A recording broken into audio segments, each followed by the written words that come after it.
যখন ঘরে তেমন কিছুই থাকবে না কিন্তু হঠাৎ করে কিছু একটা খেতে ইচ্ছে করবে, তখন ঘরে থাকা আটা দিয়েই খুব সহজে বানিয়ে নিতে পারেন এই মজার আটার পকোড়া। বাইরে থেকে মুচমুচে আর ভেতরে নরম, খেতে এতটাই মজার যে একবার বানালে বারবার বানাবেন। আমি একটি বাটির মধ্যে ছোট বাটি মেপে 1 বাটি পরিমাণ আটা আর একটি বড় সাইজের পেঁয়াজ কুচি করে নেওয়া সেটা দিয়ে দিলাম ধনিয়া পাতা কুচি 1 টেবিল চামচের মতো, একটি কাঁচামরিচ কুচি দিয়ে দিলাম, হাফ চা চামচ মরিচের গুঁড়া আর হাফ চা চামচ গরম মশলার গুঁড়া, হাফ চা চামচ হলুদের গুঁড়া, স্বাদ অনুসারে লবণ আর 1 চা চামচ পরিমাণ চিনি দিয়ে দিলাম। তারপর নর্মাল পানি দিয়ে একটা ঘন ব্যাটার বানিয়ে নিব। মানে খুব বেশি পাতলা করা যাবে না, কিন্তু মোটামুটি ঘন একটা ব্যাটার বানিয়ে নিতে হবে। আপনারা দেখে নিশ্চয়ই বুঝতেই পারবেন আমি কিভাবে ব্যাটারটা তৈরি করে নিচ্ছি। এই যে এরকম করে মসৃণ একটা ব্যাটার বানিয়ে নেবেন, একদম ঘন, মানে হাত দিয়ে ছোট ছোট করে পকোড়ার শেপটা দিতে পারবেন এরকমভাবে বানিয়ে নেবেন। তো এই যে বানানো হয়ে গিয়েছে, এবার আমি ঢেকে রেখে দিচ্ছি প্রায় 10 মিনিটের মতো। আমি 10 মিনিট পর ফিরে এসেছি। আপনারা চাইলে কিন্তু এখানে বেকিং পাউডার ব্যবহার করতে পারেন হাফ চা চামচ পরিমাণ, তো আমি বেকিং পাউডারটা ব্যবহার করিনি। তো এই যে চুলায় চলে আসলাম, চুলায় একটা প্যানের মধ্যে পর্যাপ্ত পরিমাণে তেল দিয়ে গরম হতে বসিয়ে রেখেছি। তেলটা গরম হওয়া পর্যন্ত অপেক্ষা করব। এই তো তেলটা গরম হয়ে এসেছে। এবার এখানে আমি যে আটার মিশ্রণটা রেডি করে রেখেছিলাম সেখান থেকে একদম ছোট ছোট করে পকোড়া শেপ দিয়ে আমি দিয়ে দিচ্ছি। মানে আমরা পেঁয়াজও ভাজার সময় যেভাবে দিয়ে দিই সেভাবে আমি এখানে তেলের মধ্যে ছেড়ে দিচ্ছি। তো যতগুলো আমি এই প্যানের মধ্যে জায়গা ধরবে ঠিক ততগুলোই আমি দিয়ে দিব।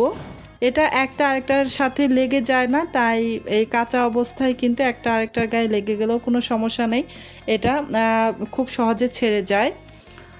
চুলার আঁচ একদমই মিডিয়াম টু লো আঁচের মাঝামাঝিতে রেখে উল্টে পাল্টে কিন্তু ভেজে নিতে হবে। এক পাশে কাঁচা ভাবটা চলে গিয়েছে তাই আমি উল্টে দিয়েছি।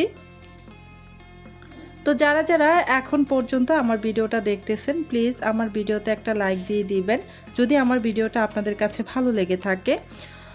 তো আমার চ্যানেলটি যদি সাবস্ক্রাইব করে দেওয়া না থাকে প্লিজ চ্যানেলটা সাবস্ক্রাইব করে পাশে থাকা বেল বাটনটি অন করে দিয়েন।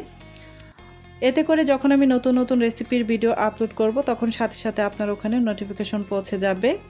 তো এই যে আমি ওই আগে যেই পকোড়াগুলোকে দিয়েছিলাম সেগুলো যখন কাঁচা ভাব চলে গিয়েছে আমি এক সাইড করে আমি আরও কিছু পকোড়া এখানে দিয়ে দিলাম, দিয়ে এগুলোকেও আবার উল্টে দিচ্ছি।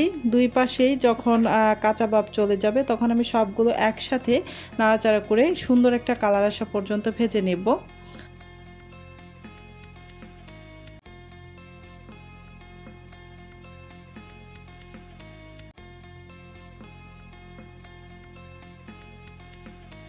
এই আটার পকোড়াগুলো আপনারা যদি খুব বেশি পরিমাণে মুচমুচে করে ভাজতে চান সেক্ষেত্রে আপনারা কিন্তু যখন আটার মিশ্রণটা তৈরি করবেন তখন কিন্তু এখানে প্রায় 3 টেবিল চামচের মতো চাউলের গুঁড়াটা ব্যবহার করতে পারেন, এতে করে খুব সুন্দর মুচমুচে হবে। আর আমি এখানে চাউলের গুঁড়াটা ব্যবহার করিনি তাই হালকা একটু মুচমুচে হয়েছে। তো চাউলের গুঁড়াটা ব্যবহার করলে দীর্ঘ সময় ধরে কিন্তু মুচমুচে থাকবে। এই যে আটার পকোড়াগুলো কিন্তু ভালো করে ভাজা হয়ে গিয়েছে তাই আমি এগুলোকে নামিয়ে নিচ্ছি, তেল থেকে তেল ঝরিয়ে উঠিয়ে নিয়েছি। তো এই আটার পকোড়াগুলো কিন্তু আপনারা চাইলে এই যখন মিশ্রণটা তৈরি করেছেন তখন কিন্তু এই মিশ্রণের মধ্যে আদা রসুনের কুচি আর মৌরি দিতে পারেন হাফ চা চামচের মতো, এতে করে আরও অনেক বেশি সুঘ্রাণ আসবে। তো আমি একদমই হাতে গোনা কয়েকটি উপকরণ দিয়ে আটার পকোড়াগুলোকে তৈরি করে নিয়েছি, খেতে বেশ মজার হয়েছিল।